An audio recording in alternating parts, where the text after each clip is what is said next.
नाशिक महानगरपालिकेच्या वतीने साधुग्राम तपोवन येथे वृक्ष सर्वेक्षण सुरू असून 1825 वृक्षांना खुणा केल्या असून वृक्षतोडी संदर्भात वृत्त प्रसिद्ध झाल्याने नागरिकांमध्ये गैरसमज पसरले।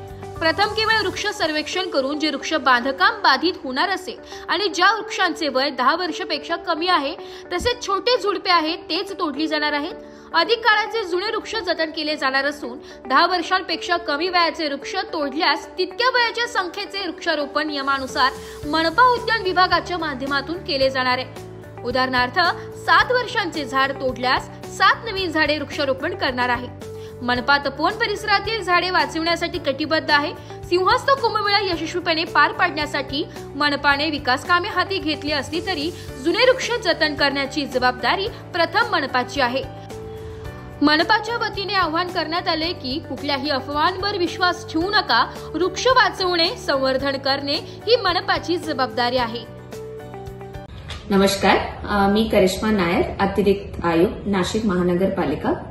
आता साधुग्रामच्या ठिकाणामध्ये आमचे वृक्षच्या सर्वेक्षण सुरू आहे आणि त्यामध्ये 1800 वृक्षांची मार्किंग जे केलेले आहे त्यावर चुकीचा बातमी सुरू आहे की जुने वृक्ष पण मनपा तोडत आहे, परंतु हे सगळे नागरिकांना आम्ही सांगत आहे की हे जे वृक्ष मार्किंग केलेले आहे ते पूर्णतः सर्वेक्षणसाठी केलेले आहे।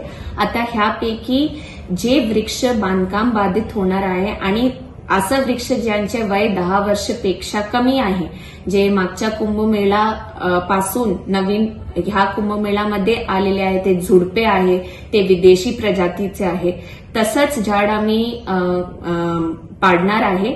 आणि जुना एक पण जे जुने वृक्ष आहे ज्याची बातमी सुरू आहे की जुने वृक्ष आम्ही पाडत आहे, एक सुद्धा वृक्ष आम्ही पाडणार नाही। आणि जे आम्ही 10 वर्षपेक्षा कमी वयाचे झाड पण पाडणार ते पण नियमप्रमाणे पेपर नोटीस देऊनच करणार आहे आणि जितके वयांच्या वृक्ष असेल तितके आम्ही नवीन झाड सुद्धा लावणार आहे। उदाहरणार्थ 7 वर्षांच्या वृक्ष आम्ही पाडलं तर आम्ही 7 नवीन वृक्ष सुद्धा लावणार आहे। आणि जिथे जिथे पुनर्रोपण पॉसिबल असेल तितके आम्ही पुनर्रोपण सुद्धा करणार आहे। नाशिक महानगरपालिका जे गार्डन डिपार्टमेंट आहे, उद्यान विभाग, आम्हाला वृक्ष मॅक्सिमम वाचवण्याची जबाबदारी आहे आणि तसंच आम्ही करणार आहे।